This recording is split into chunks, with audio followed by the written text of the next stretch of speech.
Oh, okay. Ruth Reedy asks, how does Scientology get around child labor laws? Okay, well, let's see here. They don't employ children. In other words, the church doesn't employ anybody. The church has volunteers.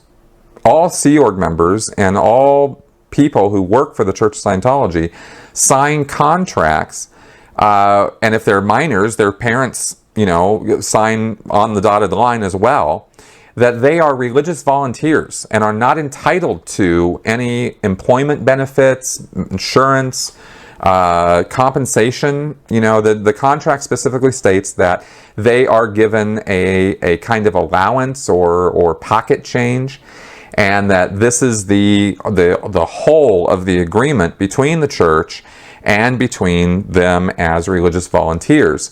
And of course, also in that contract is that they get free Scientology services as an exchange for their labor. But it's not an employment contract. There's no, so they're not officially considered employees, and I think that's how they get around. As far as I understand the laws, and as far as I understand how it all works, and I am no lawyer, and I do not, nothing I'm saying here has any kind of weight in that regard. But as I understand it, that's how they legally get around having to do that sort of thing. Now, there are still child labor laws as far as how long a minor can work in any given day, even as a volunteer. And the church used to just ignore those laws. And now, when I was involved in the late 2000s, they started trying to enforce those laws internally. The Office of Special Affairs would come around and make a stink if the children weren't going to school for a few hours a day, weren't, getting educated, and were not, quitting after so many hours of work a day. But we all know it didn't used to be that way, and the church's history in this is very, very poor, and they were just flat out ignoring the well-being and welfare of the cadets and the children who were around.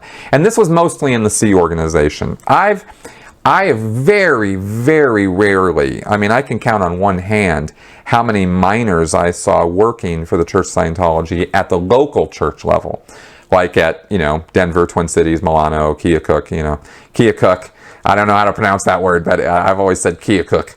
Anyway, if I'm wrong about that, you guys can correct me. But I never really saw minors, doing any staff work because they were sort of conscientious about, not signing people up until they were of an age where they could, work.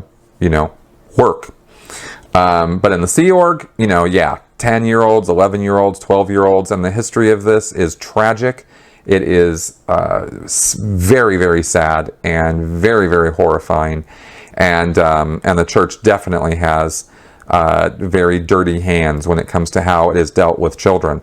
So this is a subject I'm actually very interested in. I want to do a lot more research on that, but that's far into the future. I've got my existing projects I need to get done first before I can dive into that whole sordid topic and really lay it all out. And I want to do that in a big way as a future project. Let's see here.